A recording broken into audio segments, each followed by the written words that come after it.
Ya, kali ini kita kedatangan Abu Hanifah Syukron yang biasa dipanggil Bang Hanif ya. Jadi sebelum kita bertanya nih kepada Bang Hanif ya, kita panggil ya.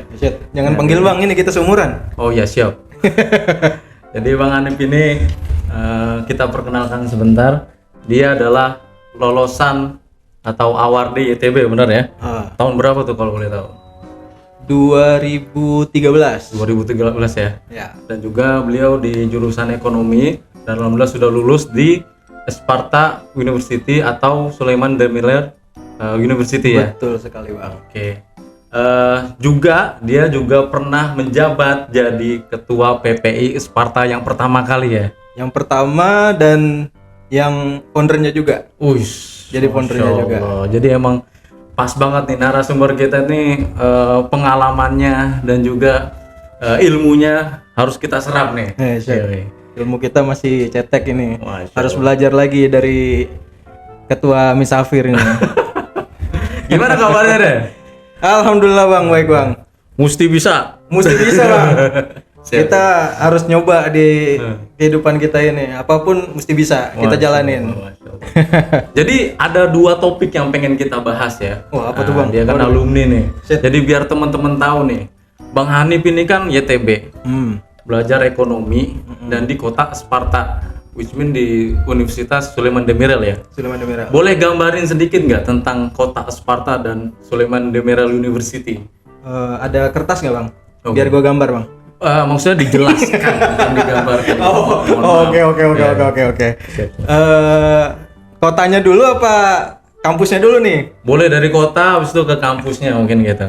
Kan udah berapa lama di situ kalau nggak salah? Gua di Sparta itu cok lah. Cok. Itu bir iki cok. Bisa itu udah biar langsung banyak bisa.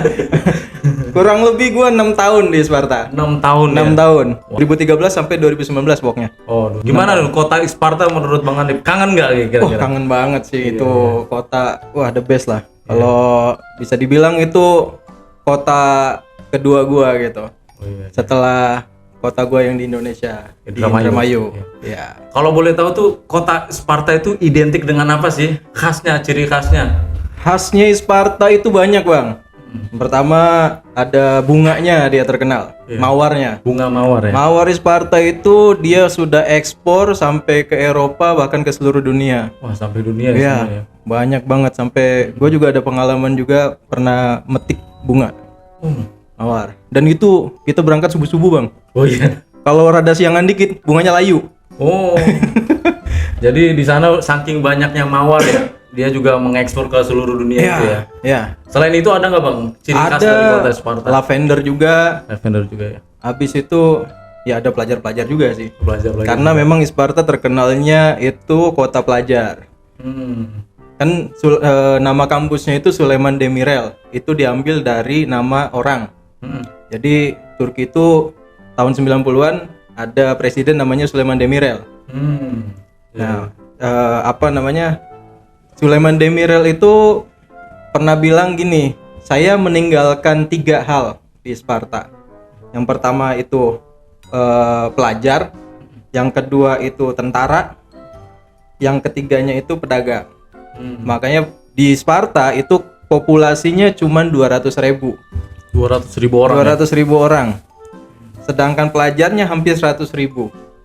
Pelajarnya. Tentaranya gue nggak tahu. Setengahnya ya, setengah dari populasi makanya Sparta itu pelajar. Kalau liburan nih Sparta, ya gitu sepi. Karena pelajar-pelajar juga. Pelajarnya udah pada balik semua ke kota masing-masing. Termasuk kota pelajar ya. Kota pelajar di sono. Oke. Kita membahas tentang kota Sparta dan juga gimana nih Sulaiman Demirel University merupakan universitas yang rekomendasi nggak menurut Bang Hanif? Recommended banget. Kenapa gue bilang recommended nih? Karena yang pertama tadi Spartanya sendiri itu kota pelajar kan. Dan Sparta itu secara geografis itu letaknya Turki banget gitu. Di sama kayak negaranya gitu. Strategis banget. Oh, oke. Lu mau liburan tinggal 2 jam ke Antalya. Dekat atau ke Denizli gitu kan, ada Pamukkale di sono, atau mau ke Konya gitu. Karena letaknya dia di tengah-tengah, kita pelajar itu kalau lagi pusing-pusing ya udah kita jalan-jalan. Dan di Sparta sendiri ada danau terbesar kedua namanya Airdir. Wih, itu danau paling romantis, Bang. Oke. Wah, gila sih. Lu harus ke sono, Bang. Udah pernah ke sono ya? Udah pernah.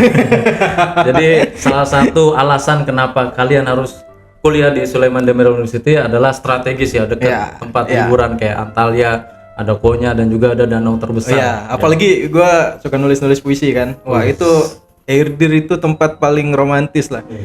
Makanya gua kadang kalau misalkan lagi pusing-pusing gua sempetin buat ke Airdir buat refreshing doang. Ntar kalau pengen tahu Airdir, ini nih ada di sini nih. Editor tolong. Editor tolong ya. Iya. Ini tampilin Airdir. Jadi spill dikit nih. Jadi kan Bang Hanif dulu SMA-nya di jurusan bahasa ya. Jurusan bahasa gua, Bang. Iya. Kok tahu sih, Bang? Hah? Kok tahu? Tadi udah ngomong. Oh iya. Udah briefing. Wah, Jadi dari jurusan bahasa SMA-nya tertarik bahasa, tapi kenapa ambil ekonomi, Bang? gini. Gue juga bingung sebenarnya. Karena waktu SMA gue senang banget nulis. Nulis puisi, nulis cerpen gitu kan. Habis itu gue sebelum ke Turki itu ikut karantina dulu. Nah, di karantina itu gue kenal namanya Erdogan. Nah, gue baca-baca tuh biografinya Erdogan, dan ternyata dia itu pernah lulus di jurusan ekonomi. Makanya gue penasaran nih sama jurusan itu. Waktu 2013 itu pas YTB buka pendaftaran, gue pilih ada 3 jurusan yang gue pilih, ekonomi, manajemen, sama HI. Oke. Dan alhamdulillahnya yang dapat itu ekonomi. Keterimanya di ekonomi. Keterimanya di ekonomi, tapi wah itu story-nya panjang banget sih. Kalau gue ceritain ekonomi itu pahit manisnya banyak banget. Tapi berhasil melewati semua itu. Alhamdulillah. Dan sampai lolos, dan termasuk lolosan pelajar internasional terbaik, bahkan ditunjuk menjadi speaker ya. Speaker di wisuda waktu itu. Masya Allah, keren banget. Oke. Jadi terinspirasi dari Erdogan yang seorang ekonom. Terus dari situ Bang Hanif memberanikan untuk ngambil ekonomi gitu ya. Dan gue mau cerita sedikit. Oke, siap. Nih waktu gue ngambil ekonomi, karena gue basicnya itu di bahasa ya, gue sebenarnya nggak ngerti ekonomi itu kan identik dengan matematik ya. Itu di matematik itu sever kalau kata orang Turki. Bener-bener gue belajar lagi dari nol, Bang. Dari nol ya, dari dasar. Karena yang pertama gue dasar matematik paling tahu pembagian, penjumlahan sama perkalian doang gitu kan, sama pengurangan.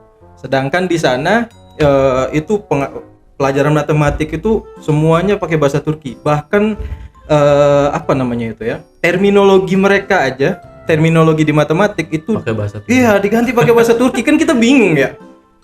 Kayak misalkan tambah itu bahasa Turkinya apa, kurang itu bahasa Turkinya apa. Sedangkan gua matematik gua aja masih minim banget gitu kan. Gua ditambah lagi harus belajar terminologi itu. Sampai alhamdulillah nih, Bang. Waktu gua di Sparta itu gua sempetin nyari kursusan sampai nyari dosen yang bisa ngajarin gua. Ngajarin. Iya. Khusus buat gua belajar matematik. Ya, berarti nggak nyerah ya, nggak nyerah di situ. Tapi Bang Hanif ini nyari solusi dengan ikut kursus. Itu poin juga tuh, Bang. Nih, buat teman-teman yang mungkin ngerasa salah jurusan ya. Salah jurusan, gue juga pernah ngalamin itu. Gue pikir kan gue lulusan dari pondok gitu kan, dengan jurusan bahasa. Gue mikir waktu itu pengen pindah jurusan, gara-gara gue nggak bisa matematik. Hampir nyerah itu sebenarnya. Sembari gue nyari-nyari gitu kan, orang yang bisa ngajarin gue hampir nyerah karena gue pikir anjir ini gue kayaknya nyasarnya terlalu jauh gitu dari bahasa ke ekonomi. Tapi apa yang menyebabkan lo itu tetap nggak menyerah, terus lanjut belajar ekonomi? Yang pertama ketika gue ngajuin, karena gue beasiswa kan di YTB, gue ngajuin ke YTB buat pindah jurusan. Ternyata waktu itu ya kebijakannya kalau lu mau pindah jurusan dan lu YTB, secara otomatis beasiswa lu bakal keputus. Itu yang buat gue berat sebenarnya. Salah satunya. Yang kedua, gue nyari-nyari di internet Dan itu nggak tahu dah, gue kepikiran ke situ, gue nyari-nyari gue tulis aja salah ambil jurusan, dan itu ada artikel dia bilang gini, kurang lebihnya ya. Jadi ketika lu ngerasa mikir bahwa lu salah milih jurusan, lu harus berpikir juga ketika lu pindah jurusan, karena di setiap perjalanan yang lu tempuh pasti ada rintangannya masing-masing, dan belum tentu jurusan yang lu pilih nanti selanjutnya itu lebih ringan rintangannya daripada jurusan yang lu jalanin sekarang. Itu yang termotivasi banget, kata gue. Iya bener juga nih artikel. Akhirnya gue putusin untuk tetap di jurusan ini, dan gue harus cari solusi gimana caranya gue bisa nyelesain atau nyari solusi lah untuk matematik gue ini. Jadi kalau gue simpulin ya, maaf ya. Iya. Berarti antara salah jurusan sama nyerah itu beda tipis ya? Beda tipis. Sebenarnya kan banyak nih fenomena sekarang anak-anak yang ketika mereka ngerasa kesulitan, wah kayaknya gue salah jurusan, wah kayaknya ini bukan passion gue. Ternyata belum tentu, jangan langsung ngejudge seperti itu ya. Kita harus berusaha dulu. Betul. Dan setiap jurusan pasti ada tantangannya gitu ya. Jadi kalaupun pindah jurusan juga nanti akan ada tantangan gitu ya. Kita harus menghadapinya. Betul banget Bang. Kalau kata orang Tambun mah, jalanin dulu sampai mentok ya. Tambun udah mentok itu.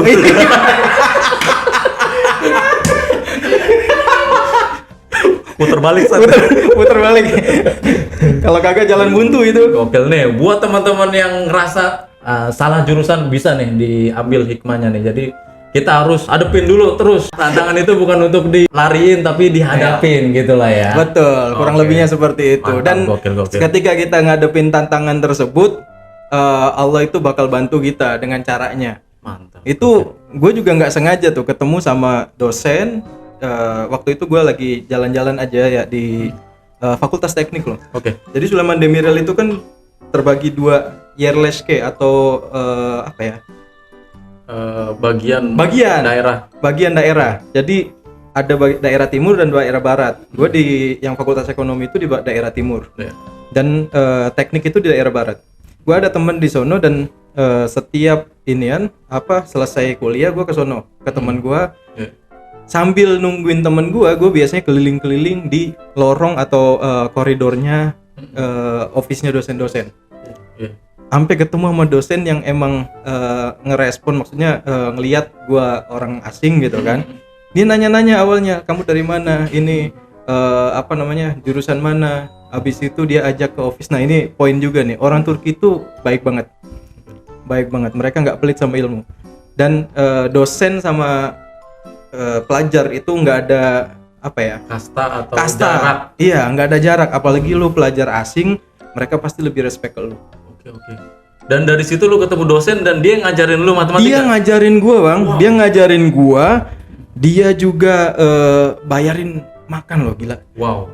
Jadi gua setiap minggu, seminggu sekali ya, itu gua diajak ke salah satu kafe di Sparta. Itu gua buat belajar matematik. Wow. Gila kan? Terus secara gratis tuh ya? Iya, dibayarin lagi. Gue mikir, wah anjir nih, kata gue, ini bayar kursus nih berapa nih kafe kan? Tiap seminggu sekali kata gue sedangkan beasiswa gue tahu sendiri lagi berapa gitu kan? Gue nge-range, wah oke lah daripada gue nggak lulus gitu kan? Ya udah gue ikutin. Ternyata ketika mau balik, dia ngelarang gue buat bayar. Nggak usah katanya, kamu itu pelajar di sini, kamu tuh misafir katanya. Gokil. Iya, langsung dibayarin, dapat ilmu gratis, ya kan? Makan gratis lagi. Gila sih itu. Masya Allah, ini pelajaran penting nih. Jadi selama 5 tahun atau 6 tahun di Turki nih, intinya kalau sedang mentok gitu kan, jangan diem, jangan nyerah, tapi tetap bergerak gitu lah ya. Intinya, walaupun kita nggak tahu kemana, tapi kita harus bergerak. Betul. Karena dalam pergerakan ada keberkahan. Wis, ada dalam Ini keren banget nih, kita quotes-nya gila ini. Belajar banyak nih. Jadi kita jangan gampang menyerah, kita harus gerak terus. Di situ pasti Allah kasih solusi. Betul. Intinya satu, Bang. Mesti bisa. Oke, pertanyaan terakhir nih. Oke, siap. Ini kan lagi viral nih tentang ekonomi Turki. Waduh, berat. Karena lo ini kan seorang ekonom, sarjana S1. Mungkin bisa banyak teman-teman kita yang nanya nih tentang ekonomi Turki gimana nih menurut pandangan Bang Hanif. Ekonomi Turki dari tahun ke tahun itu dia selalu turun ya. Turun ya. Dari awal kedatangan waktu ya kita kalau lihat dari iniannya aja ya, nilai mata uang mereka juga, gue 2013 itu masih 1 lira masih di angka 5.000. 1 lira 5.000. Sekarang berapa? Sekarang 500. Anjloknya jauh banget. 500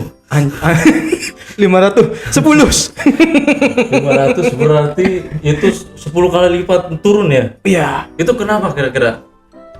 Itu faktornya banyak sebenarnya. Secara geopolitik itu kan Turki memang letaknya itu sangat strategis ya. Makanya jadi perebutan negara-negara besar di situ. Salah satunya ya tetangganya sendiri itu Rusia. Dan gejolak politik di luar Turkinya pun lagi panas-panasnya. Turki ini dikelilingi negara-negara konflik sebenarnya. Di daerah utara itu ada Rusia sama Ukraina. Di daerah timur ada Irak, ada Suriah gitu kan. Sedikit ke sini ditarik ke ada Palestina juga. Wah, makanya Turki ini sangat-sangat secara geografis itu sangat-sangat ada keuntungan dan ada kerugiannya. Oke. Kayak gitu. Apalagi Turki ini bukan negara yang kayak Indonesia ya. Sumber daya alamnya kayak raya gitu. Mereka masih bergantung sama luar negeri. Masih sangat bergantung, kayak gasnya dia mengambil dari Rusia juga gitu kan. Makanya ketika konflik Rusia mereka langsung kena juga imbasnya. Kayak gitu. Makanya ya banyak faktor berarti. Banyak faktor. Oke. Makasih banyak nih Bang Hanif. Kita udah ngobrol banyak banget daging semua nih sampai kolesterol. Semoga ilmunya dapat pahala juga buat Bang Hanif udah sharing di sini. Amin. Dan juga sukses selalu lah. Amin. Kita berharap semuanya see you on top dan tetap keep in touch. Thank you. Siap. Oke.